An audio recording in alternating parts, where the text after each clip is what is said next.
Today I want to talk about the fact that life changes. Changes for a lot of us. Sometimes the changes are so very difficult for us, but the good news is this: it's okay, and you will make it. And we're going to learn that today from Noah. Then at the very end, we're going to talk about how in the world did all of those animals fit on the boat? Join us today.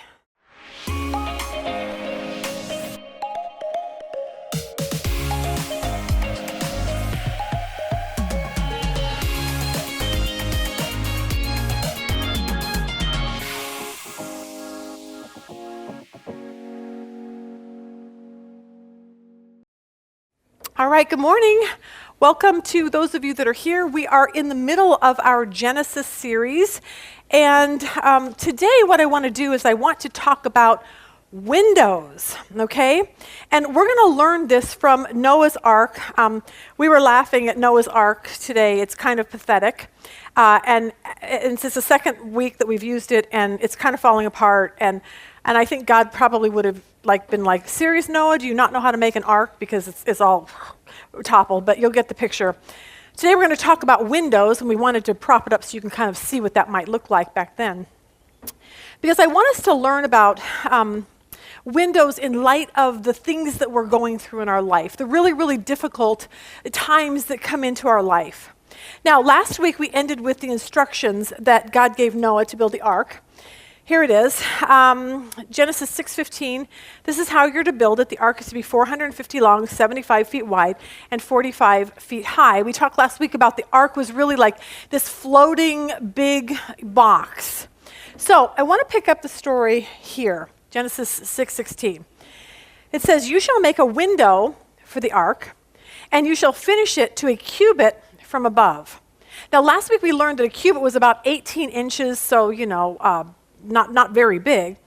But the problem with the Bible sometimes is it doesn't give us exactly what that means. So does that mean that it was one little window at the top of the ark, or does it mean the entire thing was a window around the ark 18 inches from the top?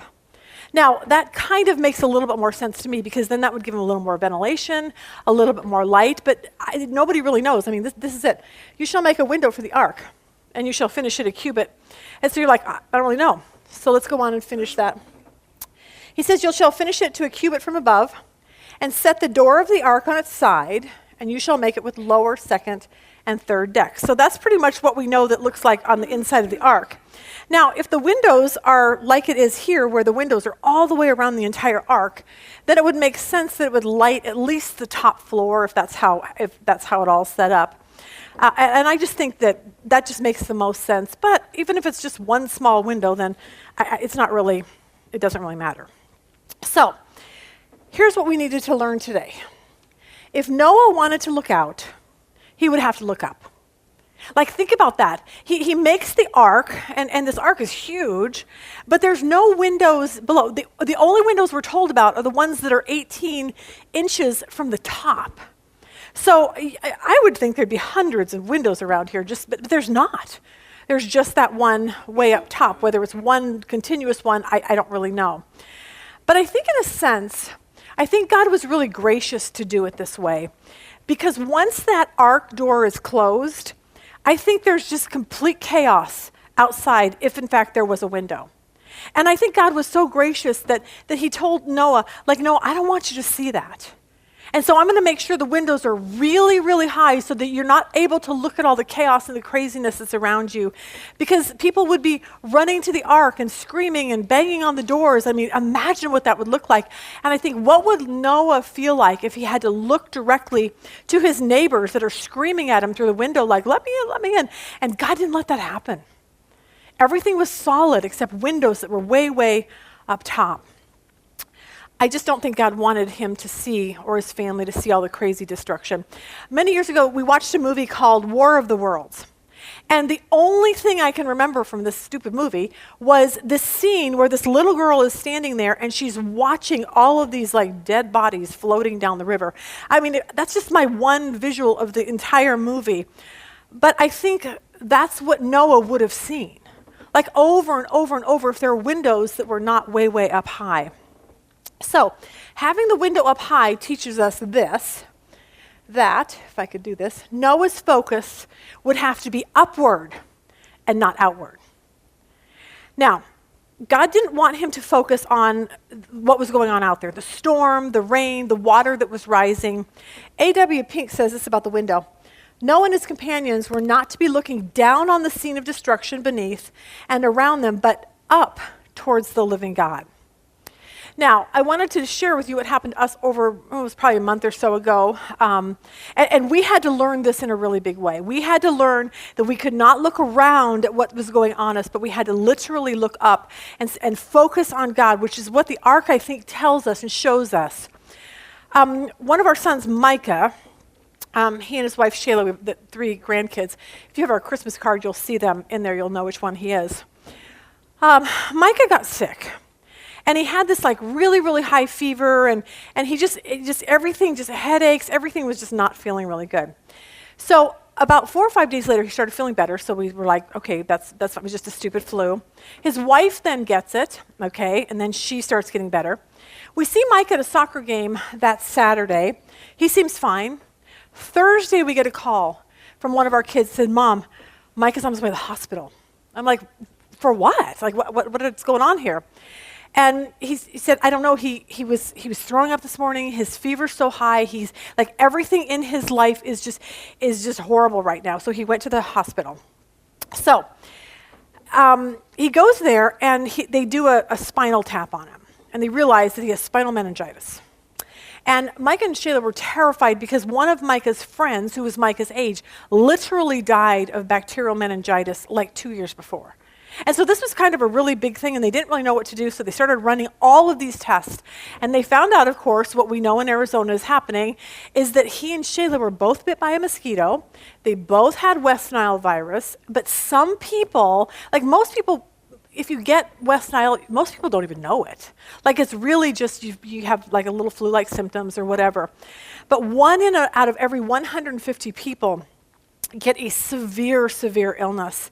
And it affects their nervous system, and then it swells around your brain, and then it swells around your spinal cord. And so that's exactly what happened to Micah. So he's in the hospital, and he's just a mess. And it was a roller coaster ride. And we would go to bed at night, and I was like, I don't know if he's going to live. Like, we were just terrified. But here's the one thing that I learned. It's this. The only thing we could do was look up. That's it. We could not look around because on Micah's hospital floor, he was on one floor that everyone had West Nile. Everyone was sick from it. It was the craziest thing. So we couldn't look around then because then we would be terrified. We couldn't focus on how high his fever was, that he just couldn't get it down. That would have been terrifying to just focus on that. We couldn't look how he was seeing double. Shayla called me and she's like, Lisa, I don't know what's going on, but he sees double, like everything, his vision.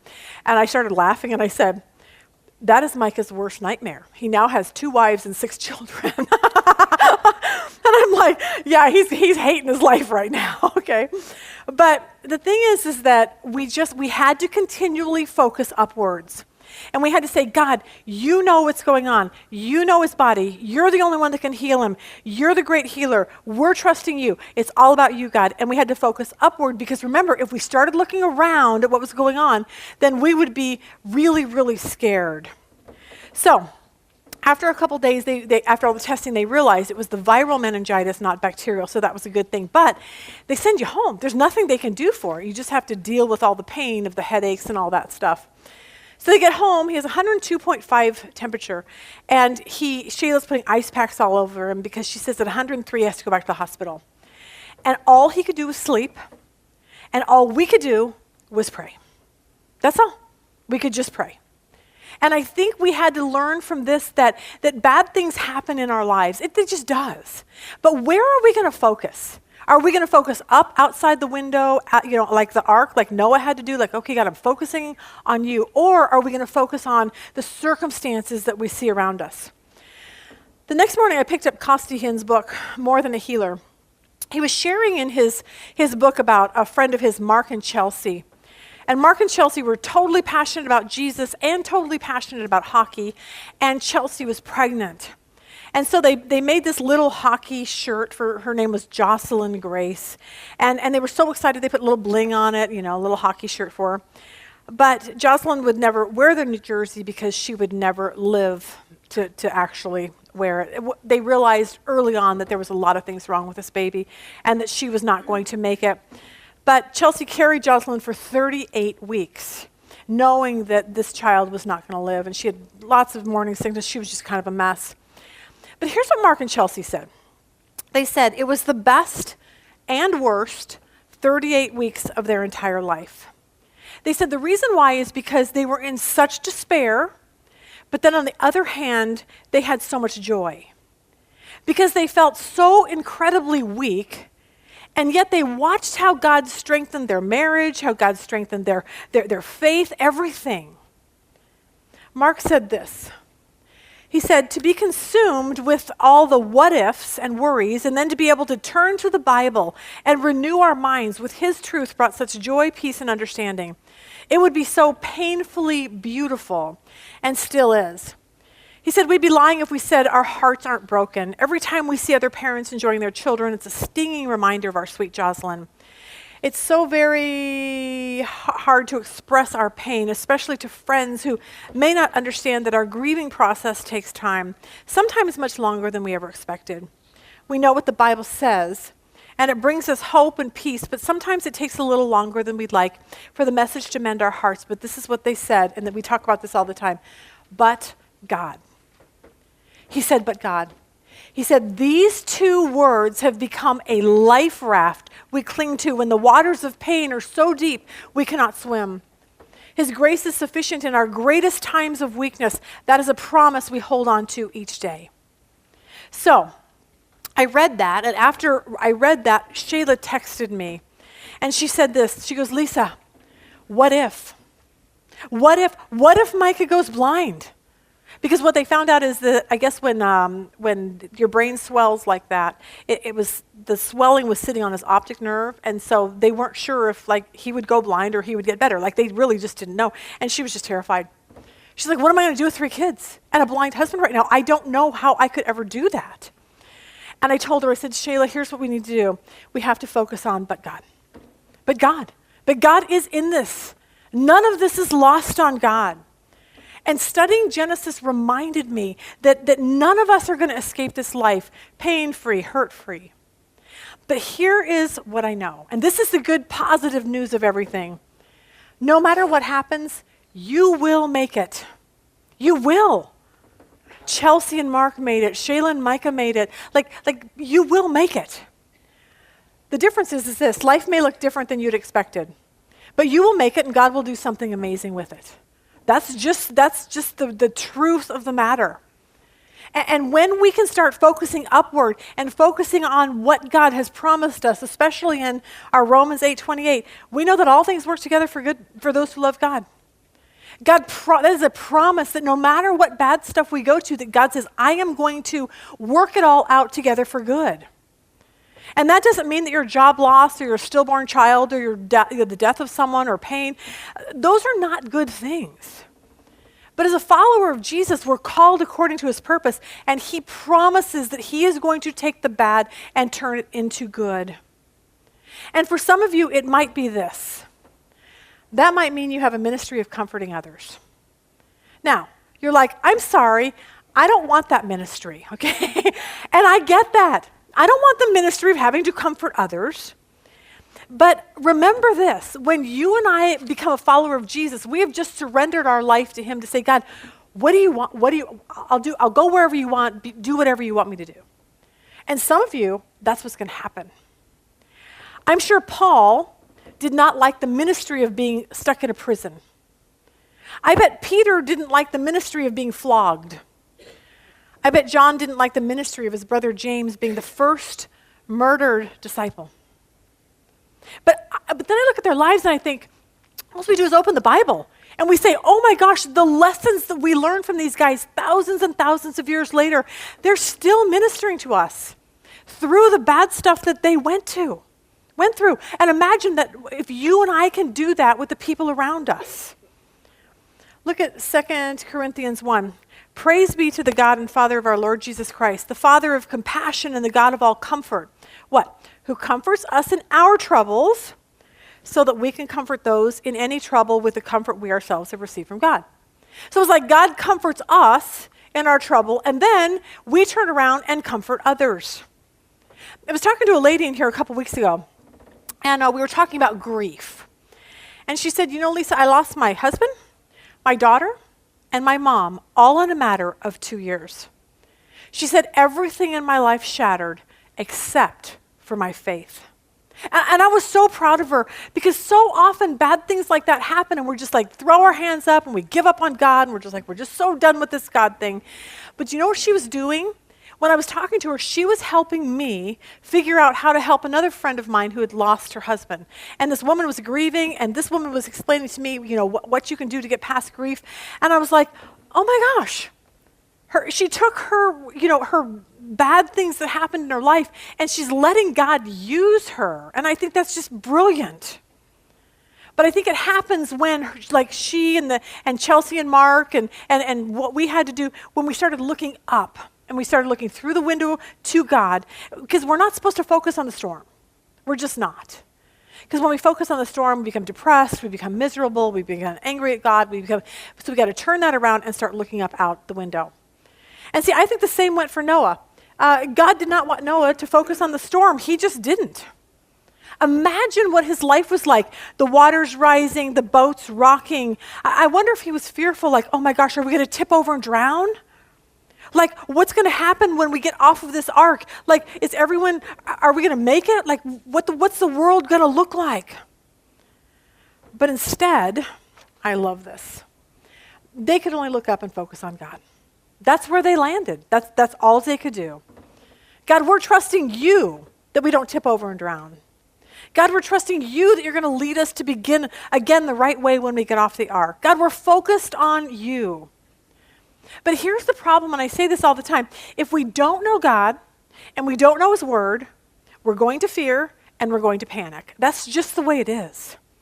But when we start reading our Bible and starting studying and seeing what it actually says, then we add God to the trials and we get, but God is doing something in this. And when you do that, there really, honestly, is such peace.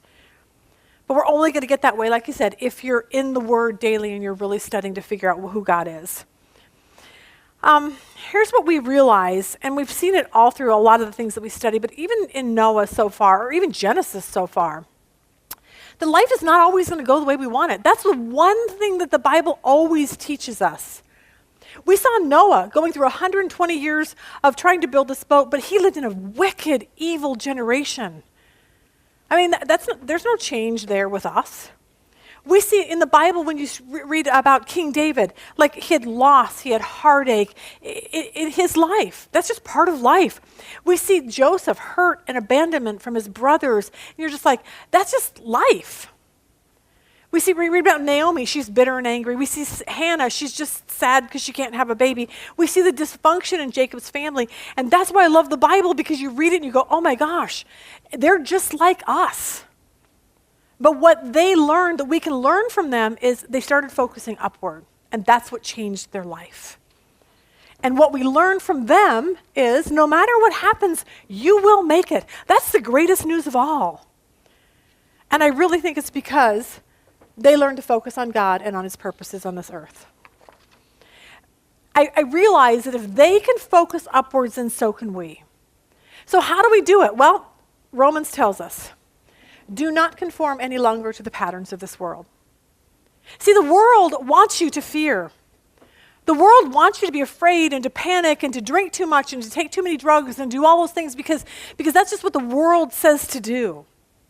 But Paul says, don't do that. Look what he says.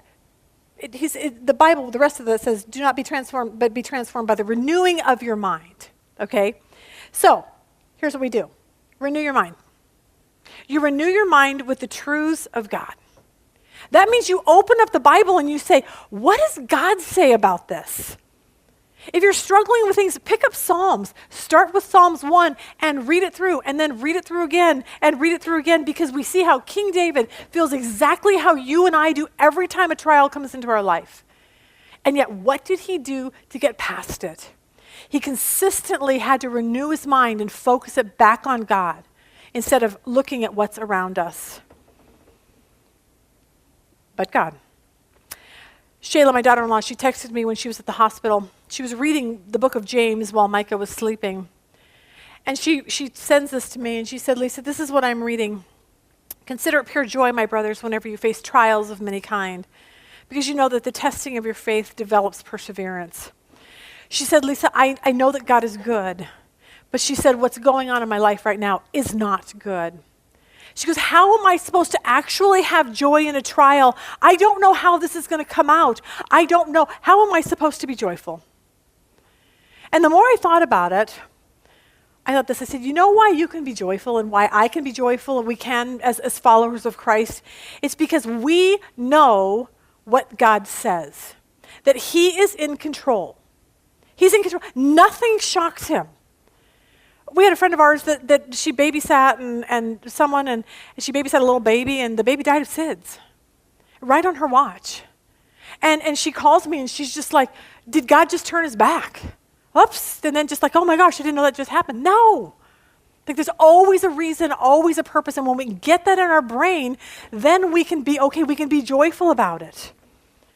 See, God has purposes that we don't understand. His ways are so much higher than ours. Some of you have lost loved ones and you're like, why would God take them from me? And I'm like, I don't know, but I do know his ways are higher than ours. And when we can grasp that, it changes everything in our life. I said, you know what, Shayla? I want you to imagine being in that hospital and not knowing God at all, not even having his word. What if you were there and you just thought, oh, everything is just random and there's no purpose to anything? I said, that to me would be the most terrifying thing, which is why there is peace knowing God is in it, no matter how bad it looks. For Noah, all he could do would be look up at God and not focus on the chaos that was all around him. And we as a family had to do that with Micah. Now, for Micah, his fever finally broke. And we were able to, rejoice at his healing. And we were just so humbled and grateful that he didn't lose his sight at that time. But I knew that even if it had gone bad, and even if it had gone different, and even if we lost Micah, or even, this is what I knew. No matter what happened, we would all make it. We just would. Now, for me, here's what I learned mostly from this whole trial. I'm so thankful that I don't have little kids anymore. Okay, that's the one takeaway from this whole thing. I have such respect for those of you that literally raise your grandchildren. I'm just totally amazed by people like you. But for those of you that know me, you know I'm literally the worst grandmother around. Okay, so when Micah gets so sick, Shayla's mom, Jan, she's like the star grandmother of the universe, okay? Thank the Lord all my kids have good grandmothers on the other side. But, so, Rob and I realized that on Saturday, she's just overwhelmed. She's got the full brunt of the kids. She's just, so we said, look, we'll go and take the kids to the soccer game, and then we'll take them to the zoo or do something fun. And so they were just so incredibly grateful for that. So we take them to their soccer game in the morning, and the other grandparents know that we're the worst grandparents. So it's just a thing. Everybody just knows it, So I send her this text. We get to the game, and of course, we don't know what field. So we stop at the Stars information booth and ask them what field Titus is playing on. So they asked us what team he's on. Of course, yeah. Well, of course, we don't know. So we asked Titus, and he's like, well, I don't know. So then they asked us what grade he's in. Okay, Rob and I literally look at each other like, grade. I don't know, 2nd, 6th, 9th. I don't know, okay? And so I looked at Rob and said, the kids are so lucky to have Jan and Verm as their grandparents. And then we laughed about it afterwards because the people are probably like, are you guys their grandparents or did you just kidnap these children? So then we started feeling bad that we would have to send the kids back to Jan. So we're like, hey, we can take the kids. Like, we don't have a big enough house for them, but like we can make a bed on the floor or something for them. And she's like, oh, no, it's fine. She said, we have bunk beds and we have fans for the noise and we have loveys and all their toys here. And I was like, oh, for the love. I'm like, okay, that's what good grandparents do, which I am apparently not, okay? So hallelujah, Mike is home, kids are back home, all is right with the world again. But here's what my whole point to the whole story was that we just have to learn to focus through the window. There's a story I heard about a lady that she was going to the mission field. And one day, the day that she was departing, before she boarded the ship, someone came up and handed her an envelope and said this: if you ever get to the place where you have nowhere else to turn or no one else to turn to, open this envelope. Now, more than 30 years later, she came back to the United States. She was giving her testimony. She reached into her Bible, she pulled out this envelope, and she said, I have never, ever had to open it. And she said the reason why is that there has never been a time when I had nowhere to turn. Nowhere. Because the Lord has always been there for me. And she got that way, I believe, because she learned to focus not on what was going on around her, but to look up outside through the window towards God. And I think that's kind of a really good goal for us to have in our life. So, what we learn is this. If Noah wanted to look out the window at the chaos, he would have to look up first. Because everything in Noah's life was about to change. And change is really, really hard for us all. Life changes. Marriage changes. Children change. Everything changes. Our bodies change, all right? I have these jackets that I used to wear, and they're 2 sizes smaller than what I wear now. Okay, and they're in this little corner of my closet. Now, I'm absolutely convinced that someday I'm going to quit drinking Dr. Pepper, and I am going to fit into them again, okay? But then when I actually think that through, I start laughing, and I'm like, yeah, no, we're just going to have to give the jackets away. But that's just life. Everything changes. Somebody said this made me laugh. This is the 4 stages of life.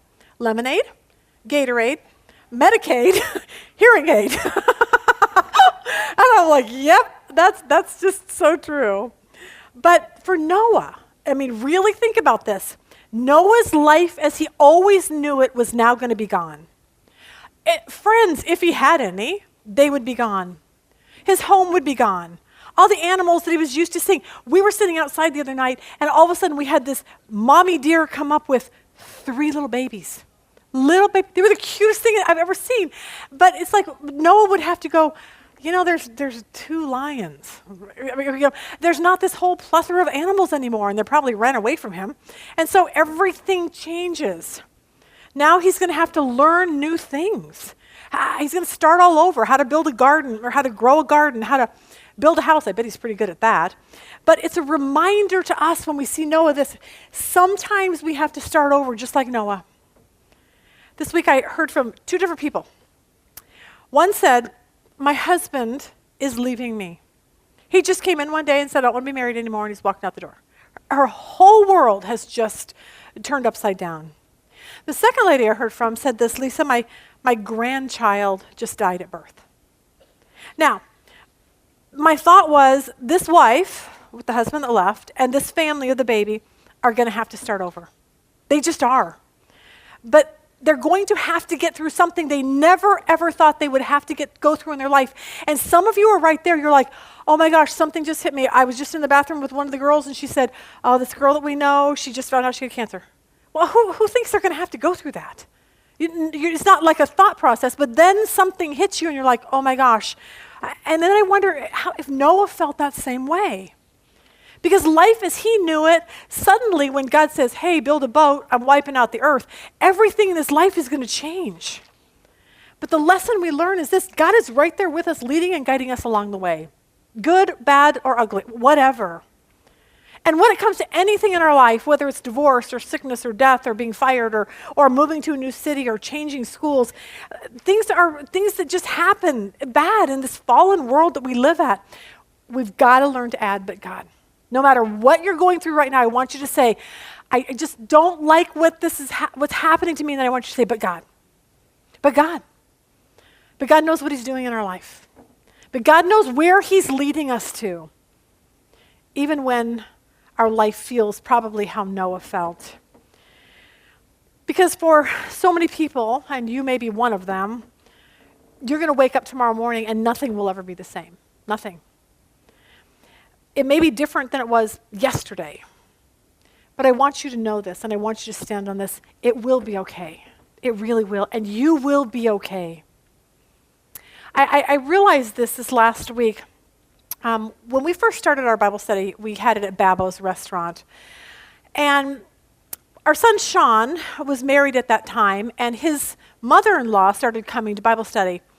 And after Bible study one day, she goes, let's go to lunch. And then our lunches turned into movies. And literally every day that we left Babo's, after Bible study, we would go to lunch and we would go to the movies. That's just what we did. And we became the best of friends. And then after a couple years of this, we thought this would be like the way our life would be like forever. And then she came to me and she goes, Lisa, you're not going to believe this, but I have to get a job. So it basically wiped out our Wednesdays, okay? But our kids are still, married and everything's fine, and so we can still call and chat or whatever. But then our kids started having problems. And then they got a divorce. And then our ex-daughter-in-law got married to someone else. And then Sean got married to someone else. And then they both have kids with their new spouses. And then during this time, my friend, she loved her dad with all of her heart, and her dad passed away. And so now I don't see her all the time, but I see her once or twice a year. We just had lunch a couple weeks ago. And I left lunch and I realized this. Everything, from the moment that our kids got married, years and years and years and years ago, everything changed. Everything has changed. But then I looked at her and I looked at me and I'm like, but here we are. It's okay. We made it. It was tough, but we made it. And I just want you to know that you will make it, whatever's going on in your life. Just hang in there. It really will be okay, and you will be okay. And the reason we know that is because we're studying Noah, and we see it in the life of Noah. He made it. He was okay. Everything was new for him, but they adapted to the new place that God had them. And I want to encourage those of you that are dealing with just a lot of struggles in your life, that you know what, the same is true for you. Someone called me this week and they were in a panic. And I just got a bill from my insurance company, and my insurance company refuses to pay it. It was a hospital bill, and what if, and I can't pay it, and blah. It was just this whole ordeal. And I said, all right, whatever it is, take it to the very worst case scenario. You have to pay $20 for the rest of your life to pay this bill off. Okay, are you going to die? Are you going to make it? There's so many things in our life that hit us and we're just like, blah! But if you stop and think about it and go, okay, what's the worst that could happen? And will I make it? And the answer is yes, you will. I'm hoping that by seeing Noah and what happened, I want us to just kind of put life into perspective. And as weird as this sounds, things just aren't really that big of a deal. They kind of aren't. It's a bill, okay? It's a wayward child. Pray for that kid, and you know what? God's doing something in their life. It's a divorce. I don't know. You'll make it. It's a heartbreak. I don't know. God will heal your heart. But I do know that what we say, it's going to be okay, and you're going to be okay.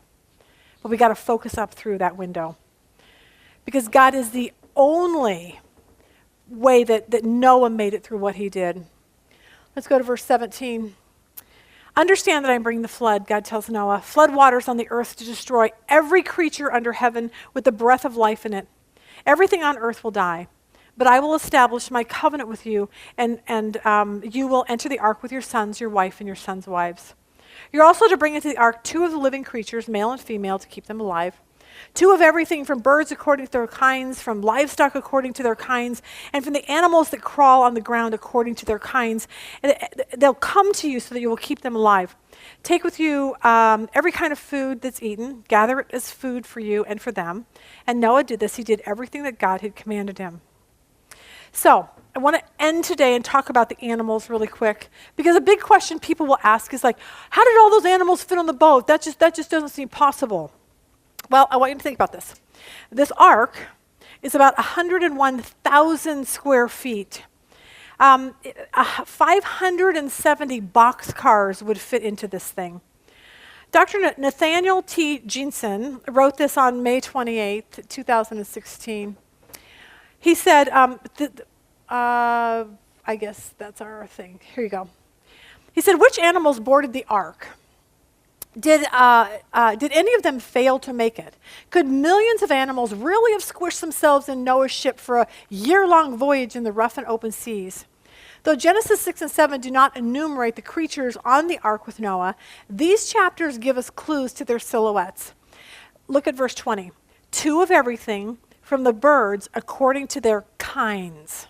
Okay, now think of that word kinds, and then we'll talk about that. Here. The word kinds is min. The Hebrew word is min. So what does min mean? The most important scriptural clue stems from the Hebrew word min, which English Bibles typically translate as kind. So back then, individuals within kinds would have been reproductively compatible with each other. Today, if 2 individuals can produce offspring, this would suggest that they're part of the same kind. Okay? So think about this. If 2 kinds of animals can breed, they belong to the same kind. Like a frog cannot breed with a horse, okay? So there would be a frog kind and there would be a horse kind. But a horse can breed with a donkey. Do you see what I'm saying? So there's not a donkey on the ark and a horse on the ark. If they are compatible in breeding, they would be considered one specific kind. Believe it or not, a lion and a tiger can breed together. Now, when they do, it's very rare, but if they do, the animal doesn't come out very, very well. But they are compatible in breeding. She said, furthermore, if 2 individuals are classified as separate species, the production of offspring by the hybridization, crossbreeding of these 2 species would argue that they would be the same kind. So, I learned this from Cheyenne, who has a Labradoodle. She says, Mom, it's a poodle and a lab. They both breed, and it comes out to be a Labradoodle. So what happens is a lab and a poodle are one kind. So there wasn't a lab and a poodle and a German Shepherd. There wasn't any of that. There was one kind. Now, today there's 360 different dog breeds, but they're all one kind. So one pair of whatever this is, dogs or whatever, would be on the ark. And off of that, I'm assuming God gave them all different kinds of genes or whatever. And then when they got off the ark, they would breed, and then that would produce wolves or coyotes or whatever all the way. And then that tends to make the most sense. I was thinking about people. Like God, so Adam and Eve, you have one man, one woman, and through them, look at all the different kinds of people there are on this earth. But God did not say, look, we need to put on the ark, a Chinese couple, an African American couple, an Australian couple, a Chinese, like whatever. Like He didn't do that. Because whatever genes that God put into these people, and then they would just go and they would go over, and God just, made the world flourish that way. So, for example, look at the cats. Now, cats, small, there's house cats, lions, and tigers, but all those can breed together. So when you get that, it's like, oh, that makes kind of sense. The cat, let me see if I put this up here.